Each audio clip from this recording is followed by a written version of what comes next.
Hey, what is up guys, and welcome back once again. Today we're going to be checking out Solitude, which just so happens to be the third map that I've made in Halo 5. And I think at this point I can honestly say that it is my favorite out of the ones we've done so far. And yes, for those wondering, it is a recreation of the map Mercy from Gears of War 3. But anyways, today I'll be showing you around the map, just letting you know my thought process that went behind building it, and also kinda going over how it plays. Also, for those wondering why all I've done so far are Gears of War recreations, it's for a few reasons, and number one is mainly just because the Gears of War series and Halo have been two of my favorites for the longest time, so being able to do this is honestly kind of the best of both worlds. And number two is just because, at least in my opinion, Gears of War maps, at least some of them, play really well on Halo. And then for reason number three, it's because, well, Gears of War 4 is coming out in a few days, so I figured why not. Now, I will say, although I love how the map turned out, the building process was a rather troubling one, if I do say so myself. I think it took me a little over a week to get this thing finished up, and for those familiar with Halo 5 Forge, I ended up going almost to the edge of the object limit, and then as for the light map, which I'd say is the trickier out of the two to really nail, I think I went way beyond 200%, so at that point I just ended up turning off all shadows, and in a way sort of starting from scratch, which was also a pain in the ass, because if you're in Forge, for some reason, it doesn't really show you how it's really gonna look once you come into custom games, which is what you're seeing right now. So when I had it set to as low as it would go in terms of the shadows, you'd have some blocks that would be super light, others that were super dark. So I had to keep switching back and forth between the modes to eventually get it to the point where it is now, which I think is right under 99%.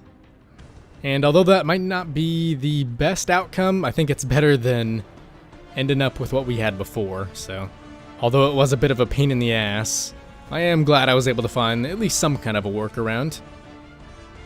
But yeah, with all that out of the way, we might as well start going over some of the weapon locations and also the spawning situation. And by the way, this map, at least so far, is really only based for Slayer. As of now, I haven't dabbled in any of the other game types, such as Capture the Flag or even Strongholds. But if you're doing something like Team Slayer, which I think this map, unlike the previous two I made, is really suited for, the blue team is going to spawn right over here, and then red team will end up over on the opposite side. And given that this map is quite larger than any of the previous ones we've done, I'd say it really would be better suited towards, you know, your standard 4v4, or even a large free-for-all. And speaking of that, for free-for-all, the spawns really are scattered all over the map, but I've tried to go about placing them in a way that, you know, wouldn't open them up to getting shot right as they spawned in. And also in terms of respawn points, we've got quite a few more of those than we had in the previous maps, so it should be a lot tougher to guess where someone might end up spawning. As for the weapons, I really didn't try basing these off the ones from Gears of War. In this case, I more so, you know, wanted to mix it up from the previous maps we had done, and also just make it so there was a decent variety overall. So whether you spawn in as blue team or red team, you're most likely going to have the easiest access to the storm rifle, which spawns right here in front of the storage house. And there's two of these. This one's sort of a wine cellar, by the way. And then the second weapon that you should have easy access to would be the Covenant Carbine. And that's going to end up spawning right here, which should give you a decent platform to sort of shoot across at the other team, as they most likely try the same thing as you. But moving on to what I would say is the third closest weapon, we have the Bolt Shot, which I really haven't tested out too much on this map. But once again, I was more so just looking for a nice variety and also a nice balance in the weapons that were available on this map. And I think this was one that really added to that. At this point, this is where the map starts to become a little less symmetrical, just in the sense that this building is actually enterable, and the one on the other side is not. Although that being said, the building over there does have a different set of stairs right here that just makes that a bit easier to access. But if you come through here, you'll find the light rifle, which also happens to be on the other side as well. And then if you continue on, you'll find yourself at the scatter shot, which I'd say is a pretty damn good weapon for this map, just considering you can bounce it off so many different things. And pardon the lag, I'm not really sure why that is. Could just be that, like I said, the map is just pretty much filled up to the brim with objects, but yeah, I'm not really sure, because I wasn't doing this earlier, but hopefully it's not too much of a problem. But moving on, if we head towards the center of the map, you'll find that this is where the sword is. Now it is very exposed, so if you want to try to grab the sword, you may not want to do it right off the bat. However, with high risk often comes high reward. But moving on, I should also mention that there are also 2 Forerunner grenades, and I'd say these tend to come in handy most if you decide to try to clear out the church and go for the power weapon inside there.